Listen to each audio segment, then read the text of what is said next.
I think there is no doubt that generative AI is going to be very profound in its effects, is going to be transformative in almost every walk of life that you can imagine.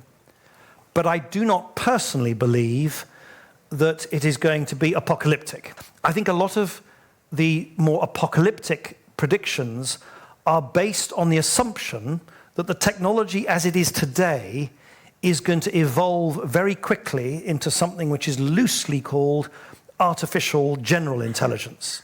In other words, when these AI systems will develop a kind of autonomy of their own, which will be able to act entirely separate from, independent from, and autonomous from human intervention and human direction.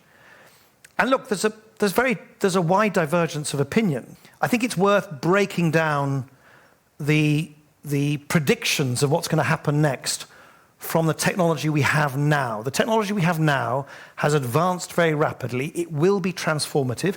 It will be disruptive. It will disrupt people's jobs. It will disrupt, but it will also produce great things in education, in health, in productivity. I personally think it will be transformative, but not apocalyptic.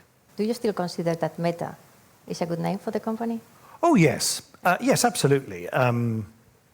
We were very open at the time. You can't, Rome was not built in a day, and the metaverse will not be built in a year. I mean, it'll take many, many years. I mean, so we were always very open about the fact that this was a long journey. A whole range of companies are investing huge amounts of money and effort in constructing what is in effect a new computing platform.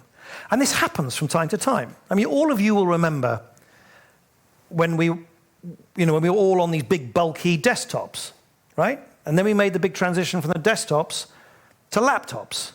And then we all made the transition from laptops to these.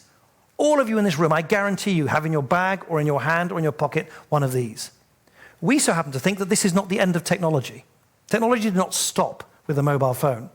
What we human beings do when technology supports us and allows for it is we enjoy technology which increases a sense of presence, that even if we're not with each other, we feel that we are still in the same space. And that's basically what the metaverse is all about. So we have a symbiotic relationship with the telecoms operators. Without us, they wouldn't have the demand. But of course, without them, we wouldn't be able to reach our customers. We already invest billions in infrastructure. So in a sense, what is being advocated is a sort of form of double or triple taxation. And no reasonable business can accept that. I think the telecoms operators have a problem. Señor Payete has a problem, which is that the European regulators haven't allowed for more consolidation in the telecoms market.